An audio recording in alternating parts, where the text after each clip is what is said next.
had the honor of meeting Dan Fisher probably 3 or 4 years ago, as we all got busy in the conservative movement, as we recognized that things just weren't right. I've enjoyed working with him. He's a pastor of Trinity Baptist Church in Yukon, Oklahoma. And just last year he was elected. He ran for the state house, and he is now state representative for District 60 in Oklahoma. He's done a phenomenal job for his first year, bless you. And it's the right place to be, right? To be blessed. He did a phenomenal job last year. He's going to continue to do a phenomenal job for Oklahoma. And I would like to encourage you that if you're impressed with what you hear and what you learn about this man, that you encourage him to run for Congress, because that's where we need him, is in Congress. So, without further ado,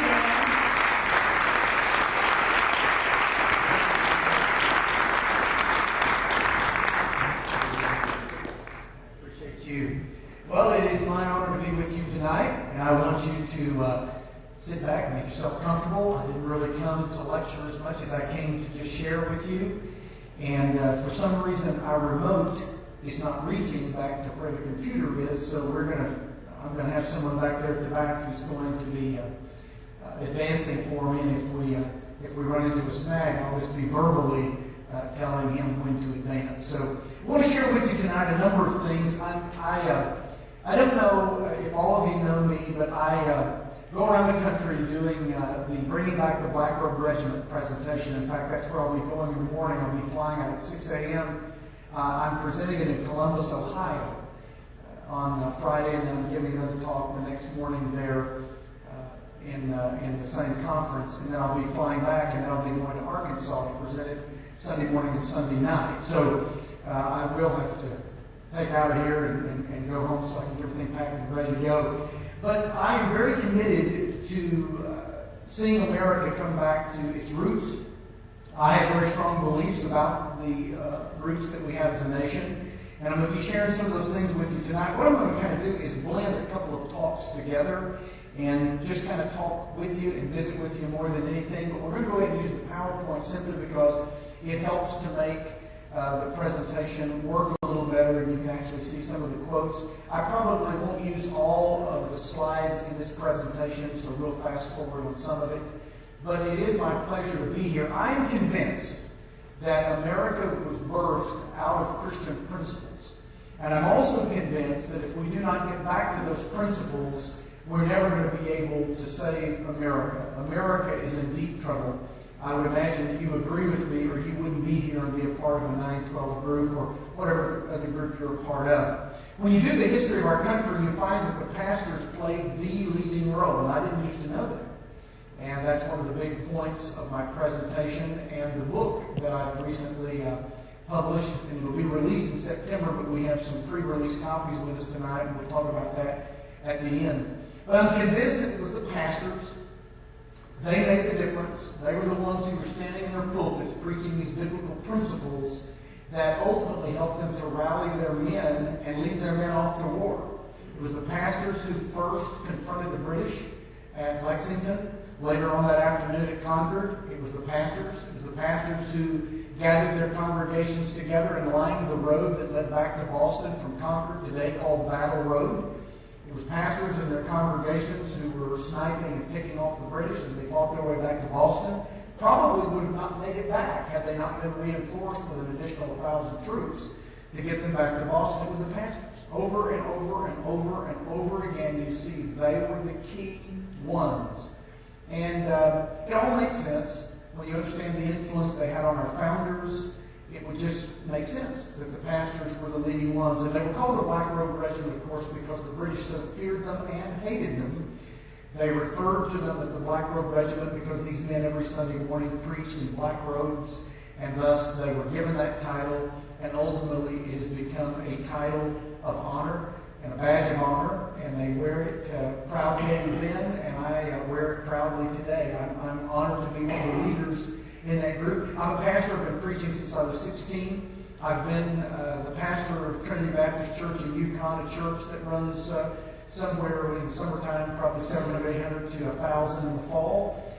We have a good-sized congregation. I've been there for 21 years. Before that, I was in Poto, Oklahoma. If you've ever been to Poto, on the southeast of Oklahoma, I was there for 8 years at Emmanuel Baptist Church. And before that, I was on staff at First Baptist in Fort Smith, Arkansas. So I've been in the ministry all of my life, and I'm convinced that ultimately man's problem is spiritual. So my perspective is spiritual. I don't try to be forceful about it. I certainly don't want to force feed Christianity or the gospel to people. If you happen to disagree with me, that's fine. But I base everything that I do in history, so you'll appreciate much of what I have to say tonight. But I believe that ultimately man's problem is spiritual. So I've been preaching the gospel now almost all of my life. Most people will say, well, Dan, the reason why I don't get involved in politics is because I believe that we ought to preach the gospel. Well, so do I. And every year my church baptizes about 100 new believers. So we definitely preach the gospel and we believe it. But I often share with people that if you would agree with me that preaching the gospel is the most important thing that we can do, then I'll bet you would agree with me that the second most important thing that we can do is to defend the liberty to do the most important thing. So the second most important thing that we can do besides preach the gospel, I believe, is to defend the liberty that we have to preach the gospel openly and freely. So this is why I'm engaged at this level. I believe that had the salt and light, that's what Jesus calls believers, had the salt and light not abandoned the halls of legislation, had not abandoned our government, and if Christians had stayed engaged, like we're starting to kind of begin to get engaged a little bit here in America, we probably wouldn't be in the fix that we're in. But when you take the salt out, which delays decay, salt will not hold off decay forever, but it will delay the decay.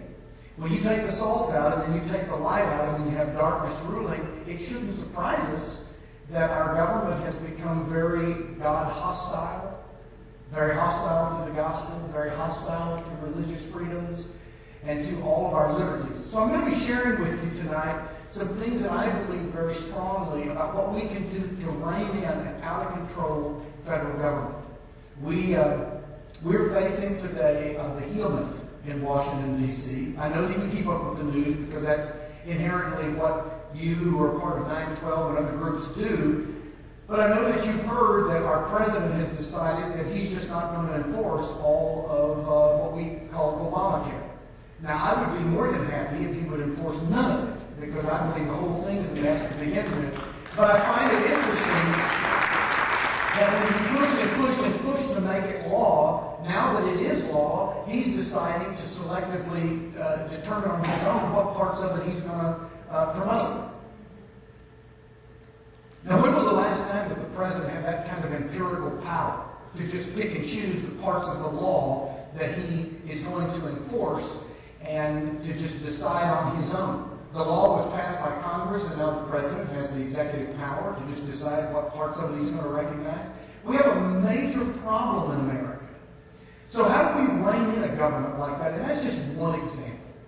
What do? Well, as you can see on the screen, I believe that our founders placed into the original design of our document that we call the Constitution, but even more importantly, in the Declaration of Independence, the very tools that we need to keep the federal government in check. And so I want to talk about some of those things. So Paul, if we'll go to the next slide. Thomas Jefferson was one of the ones that was so involved in initially writing the documents that founded our nation. Now, he was not as involved in the Constitution, certainly, but he was the primary author of the Declaration of Independence. And he said, when in the course of human events, it becomes necessary for, let me do something here so I can keep up with my guy back there. Okay. Now, when in the course of human events, it becomes necessary for one people to dissolve the political bands which have connected them with another, and to assume among the powers of the earth the separate and equal station to which the laws of nature and of nature's God, which of course is the God of the Bible, entitle them, a decent respect to the opinions of mankind requires that they should declare the causes which impel them to the separation. We hold these truths to be self-evident, that all men are created equal, that they are endowed by their Creator, known as capital C, with certain unalienable rights. That among these are life, liberty, and the pursuit of happiness. And most of you probably know that initially they had written the pursuit of property, because that's how you find happiness in this life, pursuing your dreams. That to secure these rights, governments are instituted among them, deriving their just powers from the consent of the governed. It's very important that you notice that phrase. He goes on to say that whenever any form of government becomes destructive of these ends, what ends? Well, to secure our unalienable rights that don't come from government, but from God. Notice he says, when any form of government becomes destructive of these ends, it is the right of the people to alter or to abolish it, and to institute new government, laying its foundation on such principles and organizing its powers in such form as to them shall seem most likely to affect their safety and happiness. Now that's right out of the Declaration of Independence. You'll notice today that very seldom do you hear people quote from the Declaration of Independence. They're always quoting from the Constitution. Well, I believe there's a reason. You see, the Declaration of Independence is our purpose statement. It's like the birth certificate to our nation. It allows us to crawl into the hearts and minds of our founders and to see what they were thinking when they originally put this thing together. And it unabashedly recognizes that our rights come from God and that government derives its power from the governed, from the people. Well, it should be obvious then why no one wants to quote from the Declaration of Independence. They'd rather quote from the governing document. Now, the Constitution, although I'm very respectful of our Constitution, so I don't want you to misunderstand what I'm saying here tonight, but a Constitution is really nothing more than a governing document. In fact, Benjamin Rush, who's a very committed Christian and one of the founders, said that actually the Constitution is not an inspired document. See, sometimes we make the mistake, especially as American Christians, of thinking that somehow the founders were inspired like the writers of Scripture and that the Constitution and their other writings are on the same level with Scripture. They are not. These are not inspired documents. Let me give you an example. My church has a Constitution. Now, it's based on Scripture, which we do believe is inspired. And there have been many times when we've actually rewritten that Constitution. We came to a place where we realized it did not adequately address the needs of our church and could either be altered, but at times in the history of our church, it's actually been replaced.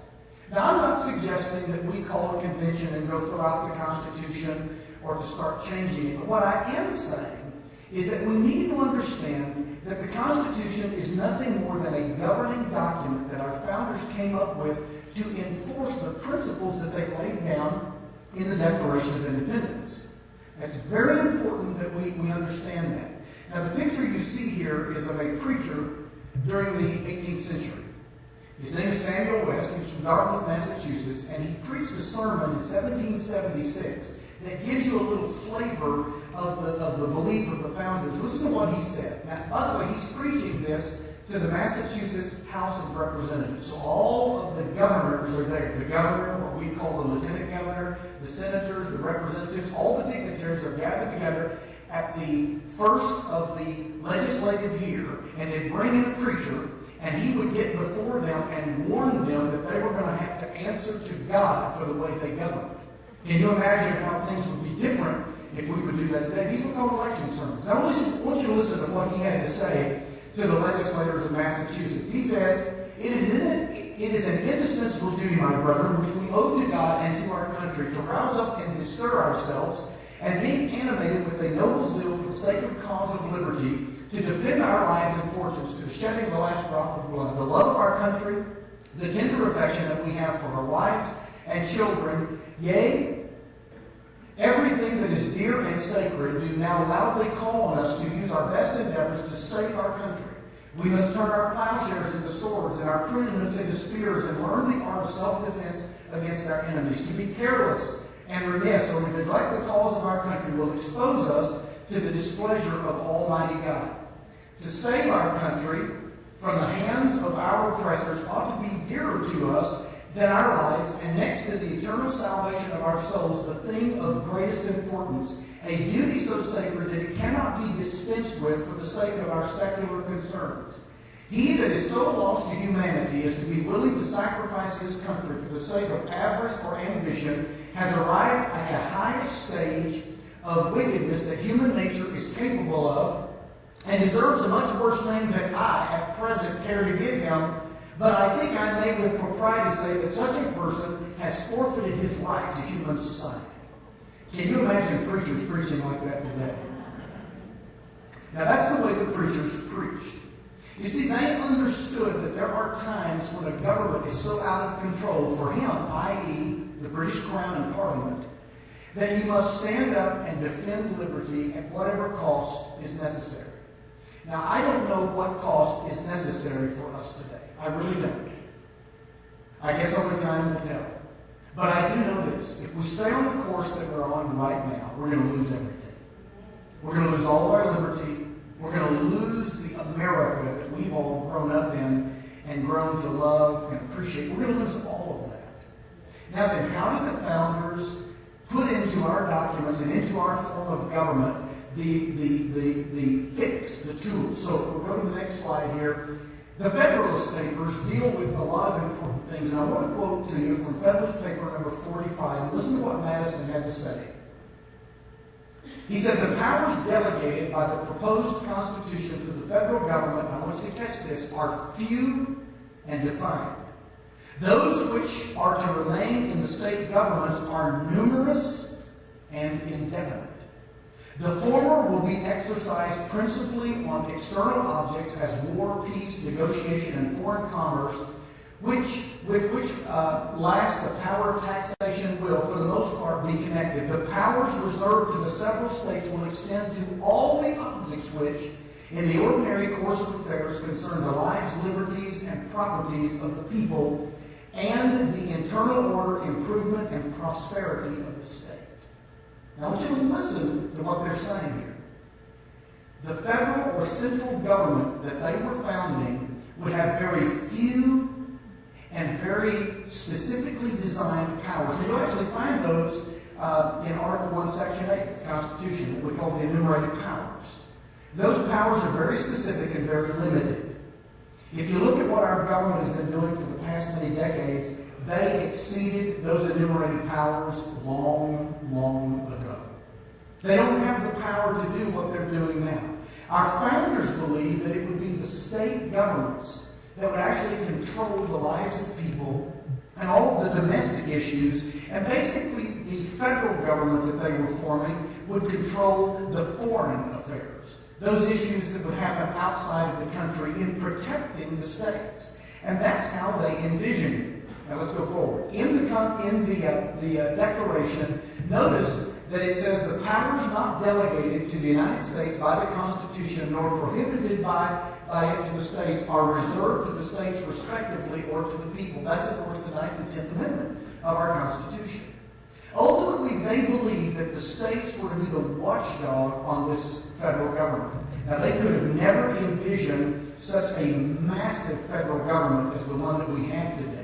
But they understood that if that federal government did not have a watchdog, i.e. the states, it would run away with all the liberties. Because, friends, government's nature is to enlarge itself in order to prove the need for its existence. When people say, well, you know, they took the money in the Social Security slush fund and did away with it, I say to them, yes, and government will do that every time. You see, our problem is we won't accept the basic nature of government, and that is that government is populated by fallen individuals. And given the right or wrong set of circumstances, government will always exceed its purpose. Government will always spend more than it has, and government will take from the people in order to guarantee its own existence. Even well-meaning representatives and senators will find themselves entrapped in an almost catch-22 where they have to bring the bacon back home to their districts in order to get reelected. And the temptation is often far too strong for them to hold the line constitutionally and to keep the government from going beyond what it was actually designed to do or has the right to do. For example, this past legislative session in our capital, we debated whether or not we should give $8 billion to movie makers to come to Oklahoma to make movies. Now, the argument was, well, they bring commerce. They help Oklahoma. They put Oklahoma on the map. And I say, well, wonderful. then if they bring so much commerce and they're such a positive thing, then let private enterprise take care of that. When did it become the government's job to subsidize businesses so that would come into a state? You'll often hear our governor and other legislators say, well, we want to bring jobs to Oklahoma. That is not government's job. That's the free market's job. That's free enterprise. Now, government should ensure that the laws are enforced, that there are fair rules, and that the field is level for everyone. But it is not the government's job to bring jobs into a state. That's the free market. But unfortunately, that is such a huge temptation for politicians because you see, if they can bring in some sweet business and it locates in their district, look how that endears them to their constituents. So see, it's just too great of a temptation. So as soon as we can come to the place that we accept the fact that government is going to always overreach because by its very nature it wants to justify its existence and increase its scope. And when we understand that, then we will know what we're dealing with. If you cannot understand your challenge or your enemy, you're hopeless to ever defeat it. And we must accept that fallen men populate our governments and must constantly be watched because human ambition is just too much. Our founders, I'm sure, believed that they had put enough checks and balances in the system to watch over things. 3 branches of government, co-equal. See, today, though, we don't believe that. See, today we've been led to believe that the Supreme Court is the final word, the all-powerful, all-knowing, all-seeing 3rd branch of government. Do you know how much the founders respected the Supreme Court? Well, they respected it so much that for years it met in the basement of the Capitol. That's where they placed it on purpose. But you see, today we've been told that 5 justices can dictate to us how we can live. Doesn't take 9, just 5.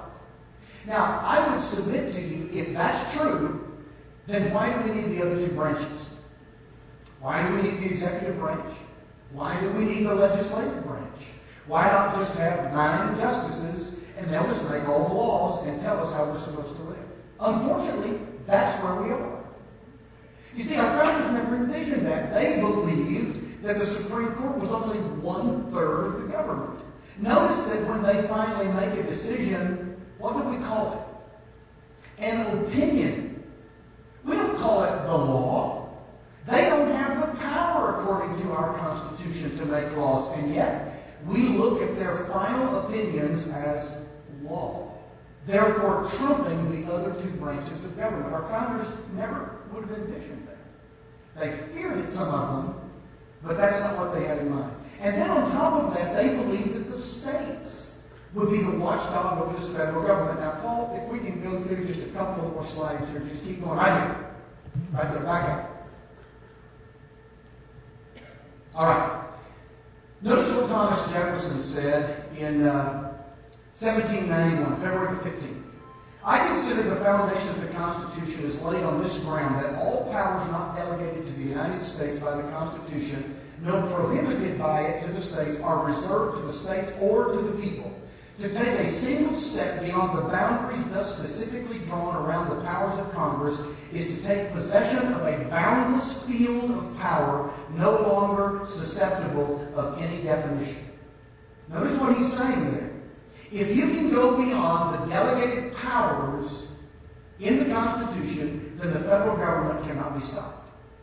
Cannot be stopped. Once it crosses over that bank, it will just continue to enlarge itself and encroach upon men's liberties. Go to the next slide. He goes on to say, the capital and leading object of the Constitution was to leave with the states all authorities which respected their own citizens only, and to transfer to the United States those which respected citizens of foreign or other states. Can any good be effected by taking from the states the moral rule of their citizens and subordinating it to the general or federal authority? Now, think with me for just a moment. Compare Oklahoma to Massachusetts today. Do Oklahomans believe and think like the citizens of Massachusetts? Oh, goodness, no. Do Oklahoma citizens have the right to force Massachusetts people to think and believe like we do? No. Nor do they have the right to force us to think and believe like they do. You say, well, then how do we get around that? Well, you see, the founders believed that the states would take care of that. That the states would rule their own citizens and set the moral code based upon their state. And that if at any time they started to exceed that or to go in a different direction, their citizens could very quickly get a hold of that government because it was so close to them, and they could either set it right or replace it. But notice today, we believe that it's the federal government. Now, how can the federal government adequately address the mindset and philosophy of people in Massachusetts and the people in Oklahoma? By one law. You cannot. Now, here's the thing. If Massachusetts wants to recognize same-sex marriage, I say they have every right to do so. But they do not have the right, by using the federal government, to force that on Oklahoma if we don't want that. See, our founders saw the states as competing with one another in order to offer the greatest amount of liberty, and thus people would tend to want to come to those states. So they were in competition with each other. See, now we're in an unfixable, unwinnable situation because all of the edicts are coming down from Washington, and therefore they're forcing every state to embrace the same set of beliefs, the same set of practices. It will not work. The founders did not believe that it would. Let me jump on further. Go to the next slide, Paul. He says, our country is too large to have all of its affairs directed by a single government. Public servants at such a distance and from under the eye of their constituents must, from the circumstance of distance, be unable to administer and overlook all the details necessary for the good government of the citizens, and will invite the public agents to corruption, plunder, and waste. We're seeing that fulfilled before our very eyes. Think of how many people our senators represent. You have 2 senators. They represent a state of about 4 million people. Can 2 men adequately represent 4 million people? No, there's no way. There's no way that 2 individuals can keep up with all of those needs. But that was never the intention of the founders. In fact, the founders believed that the senators didn't even have the responsibility of watching over the rights of the people. Originally, the senators had the responsibility of watching over the rights of the states. It's only when, by the 17th Amendment, we changed the senators from being elected by the state legislature to being elected by popular vote, did we actually create 2 houses of representatives. So see, now we have an elite House of Representatives that we still call the Senate, but they're elected by popular vote. They no longer are compelled to watch over the rights of the state. Instead, they're elected by the people. And then you have the lower House of Representatives that are also elected by the people. We no longer really have a functioning Senate. Do you see the fallacy of what we have done? Now, there's no one to watch out then for the rights of the states. And so notice he says that you cannot govern at such a great distance. Next slide. This is James Madison. Which was what Madison said. He said, if Congress can employ money indefinitely to the general welfare and are the sole and supreme judges of the general welfare, then Congress might take the care of religion into their own hands. They may appoint teachers in every state. Is any of this ringing true to you? County and parish, and pay them out of their public treasury. They may take into their own hands the education of children, establishing in like manner schools throughout the Union. They may assume the provision for the poor. They may undertake the regulation of all roads other than the post roads. In short, everything from the highest object of state legislation down to the most minute object of police would be thrown under the power of the federal Congress. Was he prophetic? He knew exactly what would happen if the states did not retain their sovereignty and act like watchdogs to keep this federal government within its enumerated powers. And they're predicting to us what would happen. Go to the next slide. 64% of Americans believe that government is too big. 6% believe it's too small. Only 25% believe that it's just the right size. Only 35% believe that the government is operating in line with the U.S. Constitution. See, the people innately know that something's wrong here. They know that this could not be what the founders intended. Go to the next slide. When asked to identify the biggest threat to the future of the country, 55% of Americans identified big government and 32% big business and 10% big labor. Notice that citizens innately recognize that it's big government that's the biggest threat. The next quote. 70% of Americans favor smaller government with fewer services and lower taxes rather than a more active government with more services and higher taxes. So what has happened? If you ask John Doe public or Mary Jane public, what do you want? They said, we want smaller government, we want local government and not federal government, and yet we keep getting more federal government. What has happened?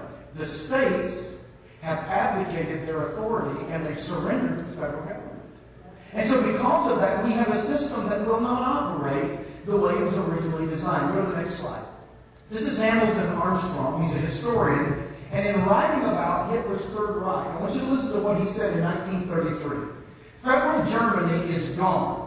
I cannot speak German, so I don't exactly know what that says. I can try it, but let's just pass it. The totalitarian is what the word means, law, disposes of the prerogatives of the separate states, and Nazi leaders have been named the governors with power from Berlin to dismiss state governments should they not prove fully amenable.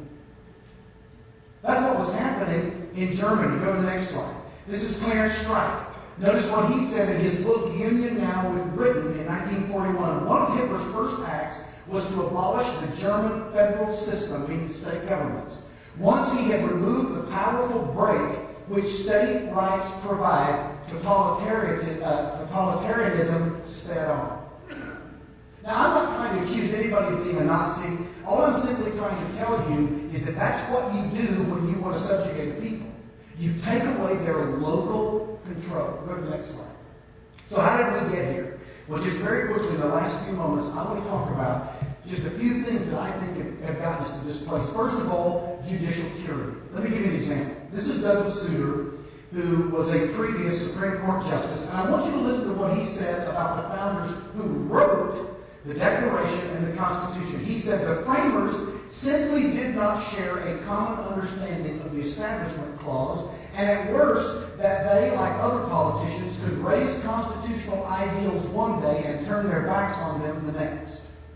Now here's in essence what he's saying. The founders didn't understand what they had written. What he's basically saying is the founders who penned the Declaration and then ultimately the Constitution didn't even know what they had written. And we're smarter than they are. We know what to do. Now our president, next slide, has become quite famous for many things, but here's one of the things that he has said that you and I need to recognize. He said, ultimately though, I have to side with Justice Breyer's view of the Constitution, that it is not a static but rather a living document and must be read in the context of an ever-changing world. In other words, what he's saying here is, I have every right to fundamentally transform America because America is not what I want it to be, and it's not what others want it to be, and so we're just simply going to change it because we have the power. Now, who did the founders establish then to stop someone who wants to do that? The states. But we've been convinced that the states do not have the authority. Last session, I was on the floor of the House of Representatives debating in favor of an Obamacare nullification bill, which I and Representative Ritz and others were able to get passed. The Senate wouldn't hear it. So we never could get it through a Senate. By the way, if you want to know where the blockage is in Oklahoma, it's in our state Senate. Those Republicans are nothing more than fakes. They are not what they campaign to be. And if we're going to fix Oklahoma, we have to fix the Senate. The House is actually in pretty good shape. It's not perfect, but it's in pretty good shape. But in debating in favor of nullifying Obamacare, which, by the way, the people of Oklahoma did, we actually voted to nullify Obamacare. Some had said, well, but Dan, what you're saying then is that the states ought to rise up and start a civil war. I said, that's not what I'm talking about. But I said, look, if the states do not have the authority to decide for their own people what is best for their people, then why do we have a capital? Why do we have a state capital? Notice that all the states have a capital. Why do we have a state constitution? Notice all the states have a state constitution. Why do we have a legislature? Ours is bicameral, so we have representatives and senators. Why do we have this if all we're doing is just passing along the edicts from Washington, D.C.? We might as well, instead of repairing the Capitol, sell the Capitol, fire all the legislators and senators, send them home, we'll save the people money, get rid of the governor, get rid of all these things, and just open up an office building that is the Bureau of Washington, D.C. for Oklahoma, and just let that Bureau enforce all of the edicts from Washington, D.C. See, there's a reason that every state has a capital. There's a reason that every state has a constitution. There's a reason why every state has a legislature, whether they call it the legislature or the assembly. It's because our founders saw the states as sovereign over their people. And they saw the federal government as having very limited authority. Another thing that's gotten us here, as you know, is legislative tyranny. The people that we keep sending to Congress keep being bought off. Or they keep being marginalized or co-opted in some way. Friends, I am coming to the place very quickly where I do not believe that the solutions can come from Washington, D.C. I believe it's too powerful, too corrupt. We cannot fix Washington, D.C. Now, that's my personal belief, and I'm not anti. I'm just simply saying I don't believe that we can. So then where's the solution? On Lincoln Boulevard. That's where the solution is. Oklahoma, like all the other states, must rise up and say, we can get our hands around our own state government. Try to go to Washington and talk to your representative or senator. See how easy that is. But it's relatively easy to go to Oklahoma City and talk with your representative or your senator. It's pretty easy. See, our founders understood that. And then another thing that has gotten us to this place, next slide, is the tyranny of neglect. The tyranny of neglect. Guys, we have neglected to do what we know that we ought to do. And it's only been recently that we started having Tea Party rallies and 9/12 groups and all these. We should have been doing that all along. My fear is that we slept too long. My fear is that we slept too long. I don't know if it can be reversed. But I can tell you this, we can build a firewall. But we have to build it in our states. We must begin to re-exert our states' rights. Samuel Adams said this. He said, if the liberties of America are ever completely ruined, it will in all probability be the consequence of a mistaken notion of prudence which leads men to acquiesce in measures of the most destructive tendency for the sake of present ease. In other words, we just go along to get along. Just a little step by step, incrementally, until finally we've gone so far it's difficult or impossible to get back. Now, friends, I believe that the answer is for us to realize that we must be eternally vigilant. Next slide. Quite often, the quote that's about to appear on the screen is attributed to Thomas Jefferson, but it's actually attributed to John Corinne, who's a French philosopher. Listen to what he said. It is the common fate of the indolent to see their rights become a prey to the active. The condition upon which God has given liberty to man is eternal vigilance, which condition, if he break, servitude is at once the consequence of his crime and the punishment of his guilt. Friends, we are right on the verge of losing it. We are right on the verge, as I said earlier, of giving up everything that we hold dear to ourselves. Now, what can we do? Well, I don't know. But we must stand up as a state. I know that. We can try a number of things, and just fast forward through all those, Paul. We can do things like nullification, push back on the Second Amendment, outlaw abortion. We can do all these things. But I want you to listen to this pastor. Back to the Robe Regiment. This is a man named Simeon Howard. He, as you can see, was a pastor of West Church in Boston. Listen to what he said. There can be no doubt that God often brings distress and ruin upon a sinful people through the ill management of their rulers, given up to error and blindness. Therefore, if a people desire to have rulers of wise and understanding hearts, counseled and directed by heaven, they should take care that they be men who fear God. Now that's what we must do. Anything short of that, friends, is going to come up short. Let me give you one more quote. This is Elijah Goodrich, who was a pastor, and you can see this is a part of an election sermon in 1787 to the Connecticut legislature. Listen to what he says. Not only may a people be delivered into the hands of tyrants as the rod and scourge of heaven for their impiety and madness, but through their own folly. Children may be their princes and babes rule over them. Such a people shall be oppressed, every one by another, and every one by his neighbor. This is what they were warning.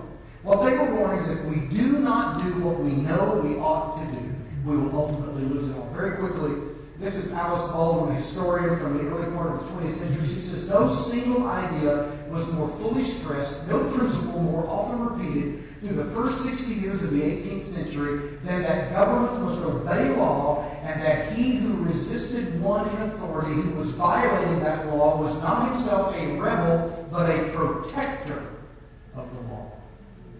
Let's go back to where we began here as we begin to close things up.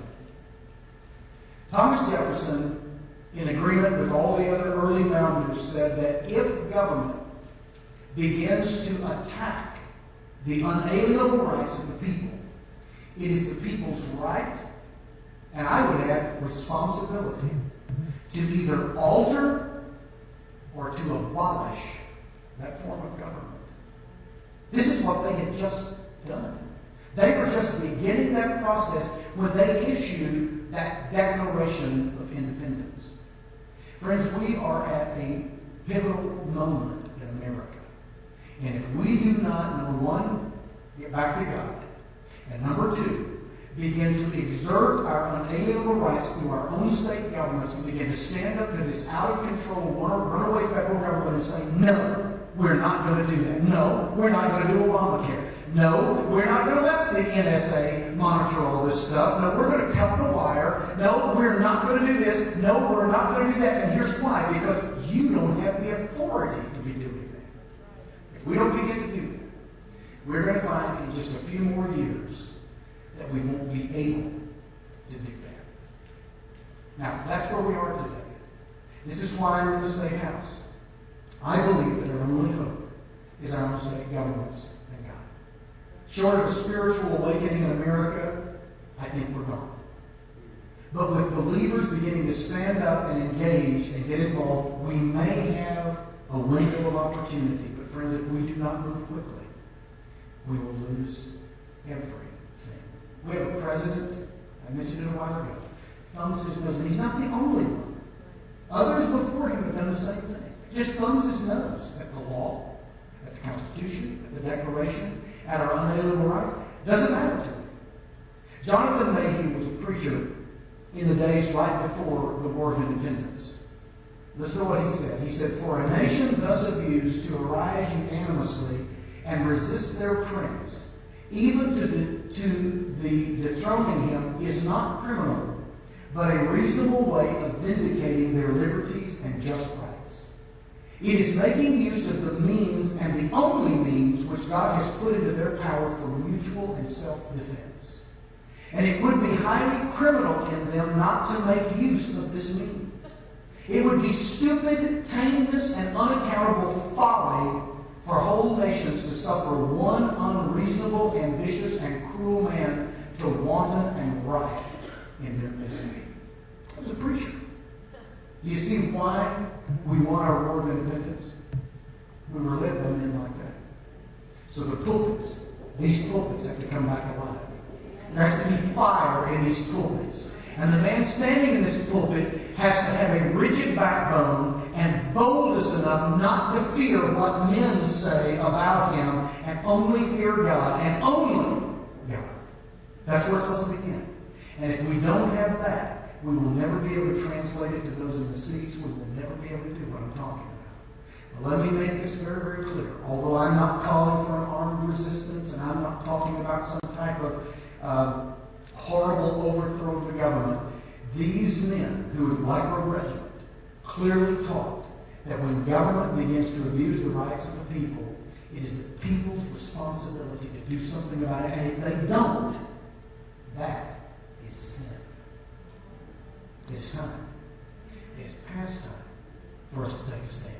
Now, normally when I go into the Black Robe Regiment presentation, I bring an entire museum with me. But since I wasn't doing that tonight, I didn't bring it. But I had just gotten this. This is a sword. But it's not just any old sword. This is a sword that was carried by Captain William Harris, who died in the final charge at Gettysburg. He is buried in the national battlefield there, and I just got this from Pennsylvania today. It's a part of our museum. Before you leave here, you need to come up here and hold it because his name is stamped into the handguard here. Now, this was a man who believed in something strong enough that he would fight for it.